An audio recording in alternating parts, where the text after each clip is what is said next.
નમસ્કાર મિત્રો, પર્દાફાશમાં ફરી એકવાર સૌનું સ્વાગત છે ને હું છું ભૂપેન્દ્રસિંહ રાવલ.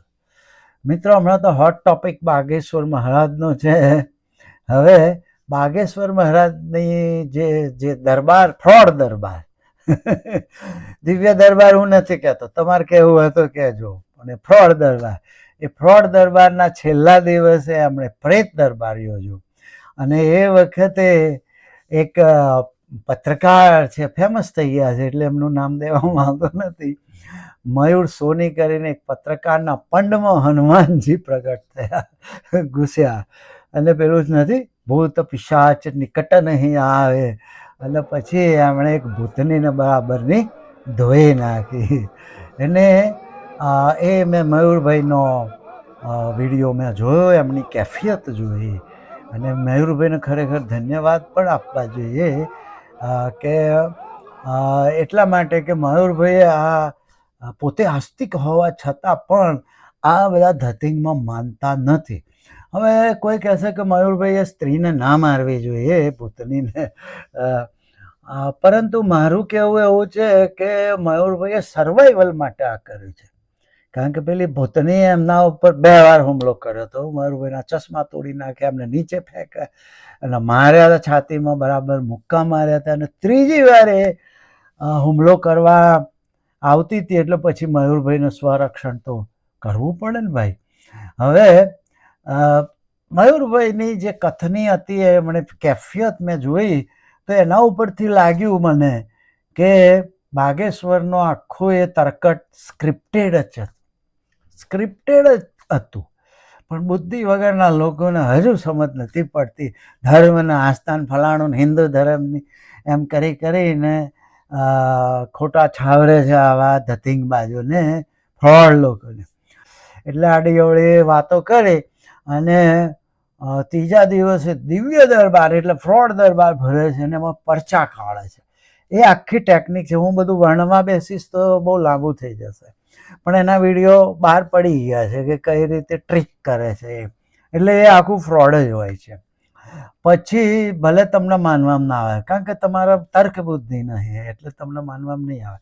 પછી મયુરભાઈની કેફિયત મેં સાંભળી તો એમણે એવું કહ્યું કે 11 વાગે એનો જે ફ્રોડ દરબાર પૂરો થયો પછી એવું બોલ્યો કે હવે એમ કે મારો લોકો વિરોધ કરે છે પણ હવે હું પ્રેત દરબાર યોજીશ, અને એમ કરીને એણે જે ધૂન બૂન ચાલુ કરી હશે એ સંકેત મળ્યો એટલે એના સ્ક્રિપ્ટેડ જે માણસો ગોઠવેલા હતા એ ફટાફટ આવીને ધૂણવાનું ચાલુ કરી દીધું.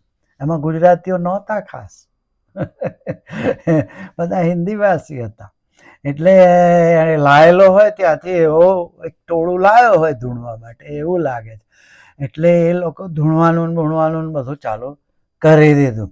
અને જે ત્યાં આગળ સુરક્ષા કરવાવાળા એના પોતાના માણસો જ હતા બધા, સમજો ને, એના જ હોય. હવે આમાં મયુરભાઈ એ પણ બીજા મીડિયાની જેમ વિડીયો ઉતારતા હતા. આ ભાઈ બધાને ભૂત આવ્યું છે એના શરીરમાં એટલે બધાને દોડીને મારવા જતી હતી. પણ એક સ્ત્રી તરીકે, એક મહિલા તરીકે લોકો એના ઉપર હાથ ઉપાડતા નહોતા અને દૂર ભાગતા હતા. મયુરભાઈને એણે 2 વાર હુમલો કર્યો. મયુરભાઈ ઉપર એમની છાતીમાં ગળદા માર્યા, એમના ચશ્મા તોડી નાખ્યા, એમને ફેંક્યા, આવું બધું એણે કર્યું. ત્રીજી વાર પછી મયુરભાઈને થયું કે આ હવે ઢીલું પોચું ભાળી ગઈ છે, કે આ માણસ ધોવા જેવો છે, એટલે સહેલો છે ધોવો. એટલે એ ત્રીજી વાર પછી એ હુમલો કરવા ગઈ ત્યારે પછી મયુરભાઈ સોનીએ એને બરાબરની ધોઈ નાખી. અને એ સ્વરક્ષણ માટે કરવું પડે. પછી એ વખતે એવું ના વિચારાય કે આ સ્ત્રી છે એટલે સ્ત્રી સન્માનમાં આપણે ના અડાય, એવો વિચાર રહે તો પછી માર નાખે.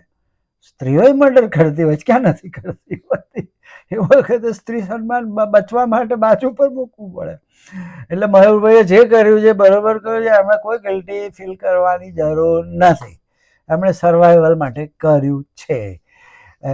હવે પછી મયુરભાઈની જે કેફિયત છે એમના વિડીયો પ્રમાણે કે આ બનાવ બન્યો એટલે તરત જ 10 મિનિટમાં બધું બંધ થઈ ગયું. 5 થી 10 મિનિટમાં બધા ધૂણવા વાળા ગાયબ થઈ ગયા. આદેશ આવી ગયો હશે ઉપરથી કે આ તો લોચો થઈ ગયો, આ બેને તો આ વેશમાં આવીને એક પત્રકારને મારવા 2 વાર ગયા, પછી પોતે માર ખાઈ બેઠા. હવે તો એના વિડીયો થઈ ગયા, કારણ કે આ ચારે બાજુ લોકો તો વિડીયો ઉતારતા જ હોય પોતપોતાની રીતે. મયુરભાઈ એ ઉતારતા હતા, પણ એ એમના હાથમાં બરોબર આવ્યો ના, પણ બીજા લોકો તો ઉતારતા હોય, પત્રકારો તો બધા ઉતારતા જ હોય. એટલે ભાગેશ્વરને ખબર પડી ગઈ હશે કે આ ગોટાળો થઈ ગયો, આને વધારે પડતું કરી નાખ્યું. એટલે તરત જ આનો સાંકેતિક હોય છે, એના બધા આદેશો એવા સાંકેતિક હોય, એના પોપટોને ભણાયેલા હોય કે આ શબ્દ બોલું એટલે આમ કરવાનું, આ શબ્દ બોલું એટલે આવું કરવાનું. એટલે ધૂણવાનું બી શરૂ કરવાનો બી આદેશ આવી રીતે જ હોય. કોઈ ધૂન કે એવું કંઈક શરૂ કરે એટલે લોકોને ખબર પડી જાય કે હવે ધૂણવા માંડવા.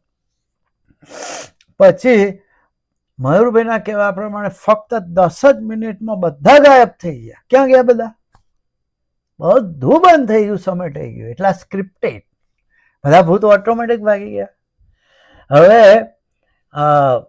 તમે હનુમાનજીની કથા કરો તો ભૂત પિશાચ તો આવવા જ ના જોઈએ ને, કારણ કે હનુમાનજીની તો ભૂત પિશાચ દૂર ભાગે, નિકટ નહીં આવે. તો આ તો હનુમાનજીની કથા કરે છે ને ભૂત પ્રેત લાવે છે. હવે તમારામાં અક્કલ હોવી જોઈએ કે આ તમને લલ્લુ બનાવે છે. અન્ય પ્રજાએ સમજી જવું જોઈએ કે હનુમાનજીની કથામાં તો ભૂત પ્રેત કદી આવવા જ ના જોઈએ. તો પછી આ તો હનુમાનજીની કથામાં ભૂત પ્રેત લાવે છે. અને એની જે બધી ટેકનિક છે પરચા કાઢવાની ને એ બધું સ્ક્રિપ્ટેડ હોય છે.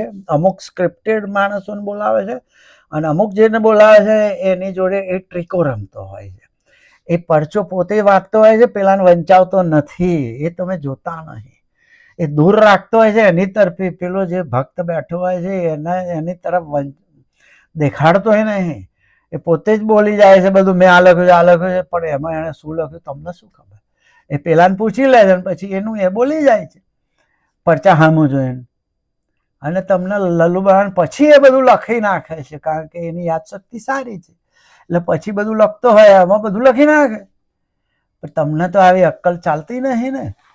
અને હિન્દુ ધર્મ એમ કે અમારા જેવા રેશનલો જયારે આવો વિરોધ કરતા કે હિન્દુનો વિરોધ કરે, અરે ગધેડાઓ, હિન્દુ ધર્મને તમે આ ભૂત ભવાડાને હિન્દુ ધર્મ કહો છો?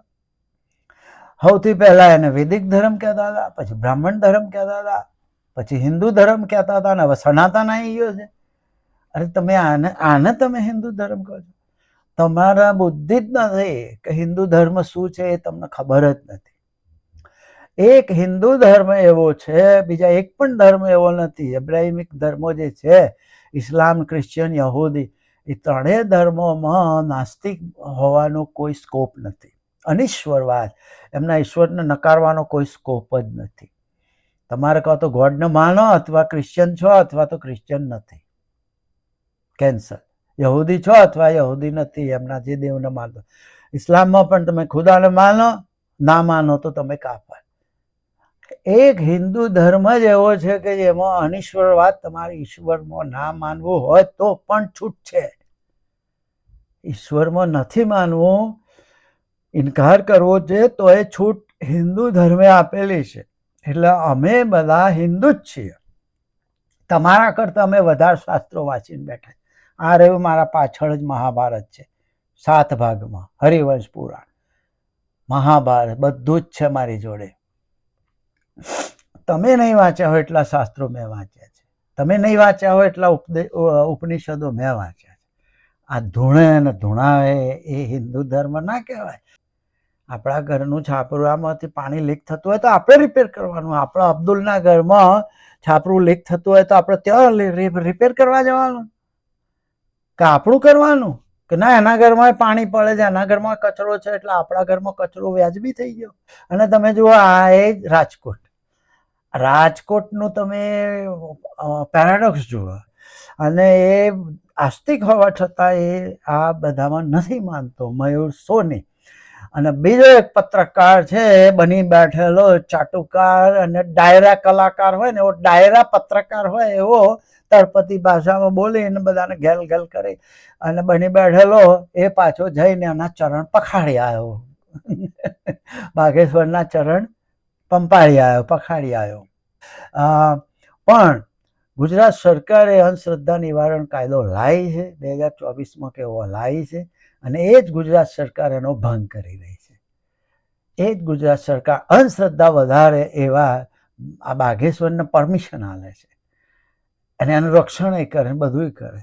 અને એ ગુજરાત સરકાર આને જે અંધશ્રદ્ધાને રોકવાની વાતો કરે એવા જયંત પંડ્યા અને પુરુષોત્તમભાઈને અટકાયત કરે. પેલા ભાઈને પરમિશન નહીં હાલતી, પુરુષોત્તમભાઈને જીપમાં બેહાડીને લઈ ગયા છે કે હોજે છોડે.